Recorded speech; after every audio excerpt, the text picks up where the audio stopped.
कभी कभी बड़ी विपरीत परिस्थितियां उपासक के जीवन में आ जाती हैं, सबके जीवन में आती हैं। खुद अनुभव होता है, भजन में मन नहीं लग रहा, विकार अपने आप हमें आकर्षित कर रहे, न मन साथ दे रहा है न तन साथ दे रहा है।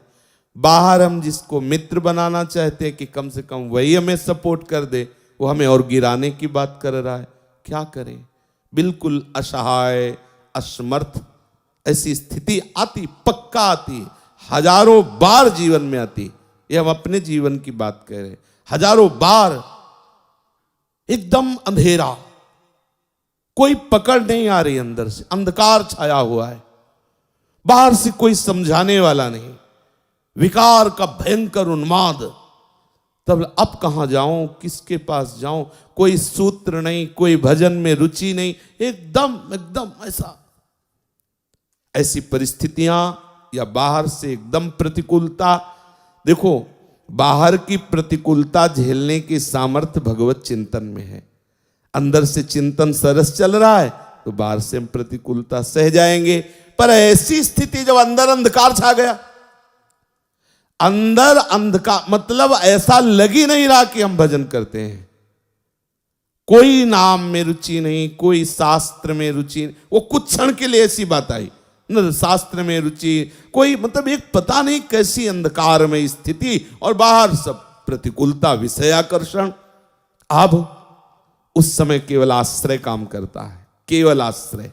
हो सकता है पुकार भी ना हो तो केवल आश्रय, जो आप अंदर से आश्रय लिए हो वो मूर्छा में भी रहता है, मूर्छित अवस्था में भी रहता है, मृत्यु समय भी वो रहता है। इसीलिए आश्रित का निश्चित भगवत प्राप्ति होती है, निश्चित कल्याण होता है। आश्रित का कभी पतन नहीं होता। इसीलिए बार बार सत्संग में रोज कहते हैं कि गोरे चरणारविंद का दृढ़ता पूर्वक आश्रय। जैसे हमारी मृत्यु का समय है, मन बुद्धि चित्त सब मूर्छावस्था को प्राप्त हो गए, कौन भजन कर रहा है?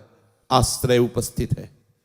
जीवन भर जिनका आश्रय लिया, उस समय वो भजन के कारण नहीं, आश्रय के कारण हृदय में उपस्थित हो जाते हैं और उसको परम गति की प्राप्ति। आश्रय बहुत बड़ा तत्व है, बहुत बड़ी बात है। भजन और ये सब पीछे पहला आश्रय, बिगड़ी जन्म अनेक की वही सुधरे आज, हो ही राम को, पहले बात आश्रय, और फिर आगे की सब बात।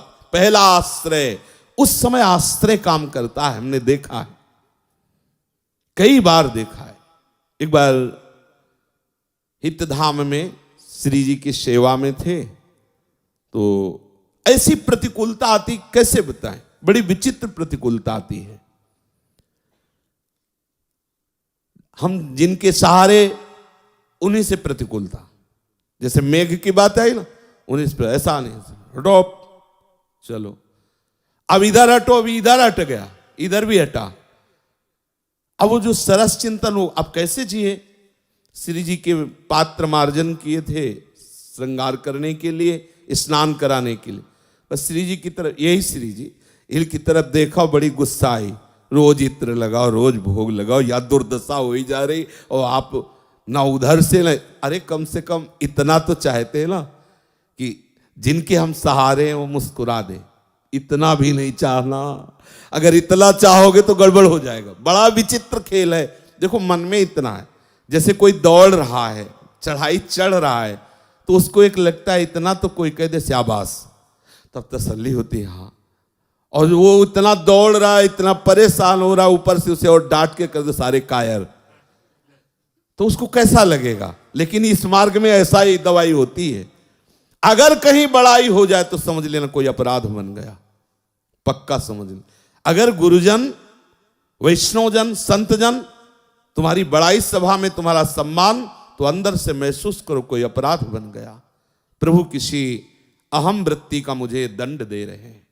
पक्का समझना, उस समय हर्षित मत होना कि बहुत बड़ा लाभ मिल गया, गुरुजी देखो सम्मान करवा। नहीं, गुरुजन जब प्यार करते हैं तो अहम का नाश करके पूर्ण दैन्यता प्रदान करते हैं। अंधकार छा गया, सेवा को रोक दिया, लेट गए, न भिक्षा मांगेंगे न किसी से बात करेंगे सब। उस सेवा प्रवृत्ति फिर उठे गुस्सा होते हुए श्री जी से। अब जल ऐसे तांबे के पात्र में रख के ऐसे श्री जी को स्नान, फिर गुस्सा आए, पूरा जल श्री जी के ऊपर, जैसे होली में नहीं ऐसे सब डाल दिया, नहा धो लो। उस समय तो मतलब बिल्कुल तन्मयता है, क्योंकि उनके सिवा हमारा कोई है नहीं। पूरा कब तक इधर जिधर देखो उधर, जब जैसा मर्जी आया वैसा ऊपर जल डाल। नहीं करेंगे सेवा, न भोजन करेंगे न सेवा करेंगे। फिर लेट गए, ये दोबारा लेटे। 5 मिनट हुए थे, भक्तमाली जी 2 संतों को लेके आ गए। श्री हरिवंश आवाज आई तो थोड़ा उठे, देखा 3 संत उनके सहित।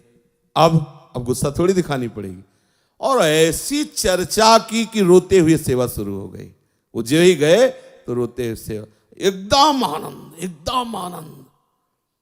सच्ची बताते हैं, आश्रय तत्व संभालता नहीं, ऐसी ऐसी परिस्थितियां आती हैं मानसिक और शारीरिक कि उपासक परेशान हो जाता है। ये माया बहुत विचित्र है।